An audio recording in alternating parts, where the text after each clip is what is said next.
about our local data. You've heard some of our national and state data, some of the things that are going on there. But some of our local data, you see here, we're looking at the DWI arrest. The average age is usually 34 years old, but if you look at the DSC level of these individuals, it's almost double the legal 0.08 that is our state law and also nationally. But you're looking at that BAC level, and it's almost twice again. And then you see after the DWI arrest, 71% of these DWI are first-time offenders. But we're seeing a lot of reoffending. These individuals are coming back through our courts. Another thing that's happening is we visited with Judge Alonzo not too long ago, and right now we've got 5,911 DWIs waiting their pending docket. So they haven't even been seen yet. And that gives the opportunity for those individuals, if we don't hurry up and take care of that right away and that individual feels their consequence, more than likely the risk of recidivism is a lot higher. So we are really trying to partner as a coalition and as a collaborative effort in finding what those gaps are and working together to reduce those recidivism rates. Alcohol-related motor vehicle fatalities. We're really excited here in Bexar County, even though it is just a tiny little fraction. As you can see the blue line right there, we used to be about 50% of all our alcohol-related fatalities were alcohol-related. Our traffic fatalities were alcohol-related. We're down to about 47%. So we're gone down about 3 points. That's not a whole lot, but we are not going up, and we continue, and we will continue those efforts because innocent lives are being lost. Young people, children, families are being destroyed because of someone's decision to drink and drive.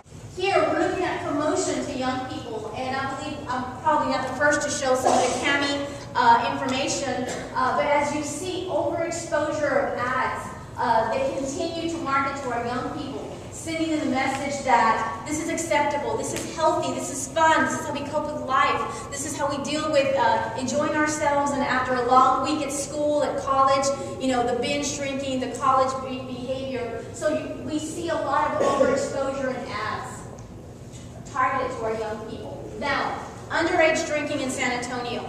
Either you're a parent, or you're a grandparent, or you're an uncle, or you're an aunt. And we all have the responsibility to talk with our board of directors for our school districts and encourage them to utilize the Texas Youth Survey, because it is important that we receive this information from the schools. What are the kids' perceptions? What are their beliefs? What are their current uses? And a lot of our schools aren't willing to do these surveys because they believe it's, oh, well, our school might look bad, or this might happen. And in all actuality, prevention is very important. So if we can encourage those individuals that make those decisions at the school board level to engage in these things, we can receive funding, we can help educate young people and families. And as you can see, we have limited data according to our Texas survey, but look at the peak age of beginning initiation use, 7th and 8th grade. Wow, these babies are beginning. This is the peak age of when they begin. So we know that they begin even earlier, 5th and 6th grade, but this is the peak age. Then in San Antonio, 17% of our elementary school kids say that they tried alcohol. And that's alarming. That is a huge number.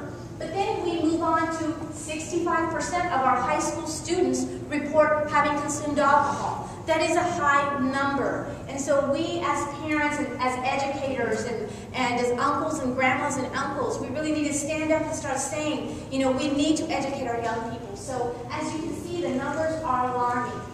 Less than half of our students believe that it's dangerous. Because why? What do they see? They see adults drinking and driving. They see adults over, drinking and then binging, and obviously they're okay. So the message that they receive, that it's not that dangerous. As you can see, the predominant two drugs of choice, you see alcohol and you see marijuana. And our agency, we see a lot of tobacco use. Also, we get the kids that are court ordered to do the tobacco class. And 90% of the kids that are referred to us, 90% of them don't just use tobacco, they also use marijuana. So this is an issue that's really alarming for us. But as you can see, alcohol use, 33%. In the last 30 days of our students are reporting that, and in their lifetime, almost 70%. Those numbers are really, really high. So we can't stop sending the message of this is not acceptable in our families, in our homes, in our communities, because the media and the marketing of alcohol and tobacco continues fiercely their fight. Social norms. This goes again to what youth believe. They believe that it's wrong for their peers to do it, but they think that their peers don't think it's wrong. So they're influenced more by their peers. So if I believe it's wrong, but my peers don't think it's wrong, so I guess I could consume with them.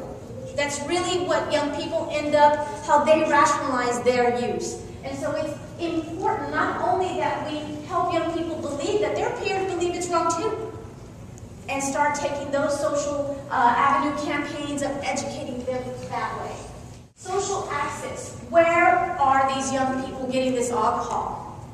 These young people report not only that they get it from family and friends at quinceañeras, at baptisms, and different events like that, that they're supposed to be celebrations of family and life and individuals' successes, but also that's where they're exposed by either other older siblings, uncles, family members that provide them the alcohol. So it's really important that we continue to educate those individuals. Part of those parties, you see 80-something% of these young people report getting their alcohol at parties. Now, some of those parties are hosted by other young friends their age or a little bit older, but some of those parties are also from family members, those parties that they host. Then they report specifically they get it at home or they get it with friends. But as you see, the higher percentage, this is an opportunity for us to do some social education of where young people are getting their alcohol and our responsibility in our community.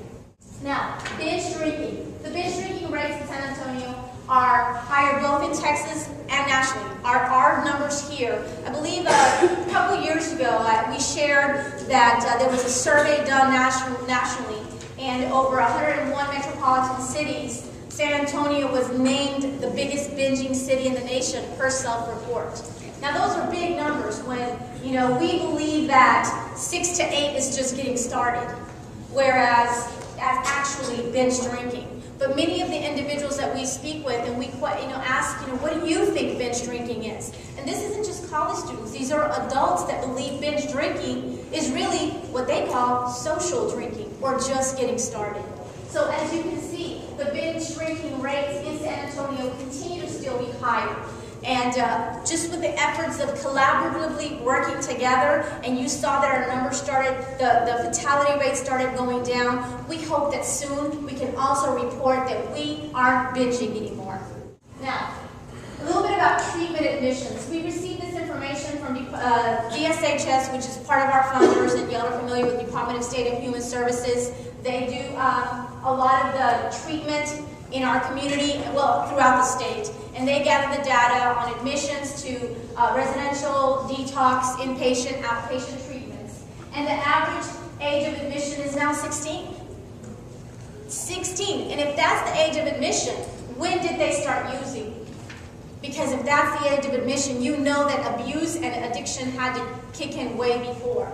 And then you see that the average of, again, we know that the average first use of marijuana is around age 12. But many times they even begin younger. This was alarming to us. When you see 62% of young people referred to treatment for cocaine and heroin are females, that number is really high. Our young girls, where are they getting this heroin? And what are the things are they being exposed to? Whether it's sexual trafficking and other things that put them in danger and in harm.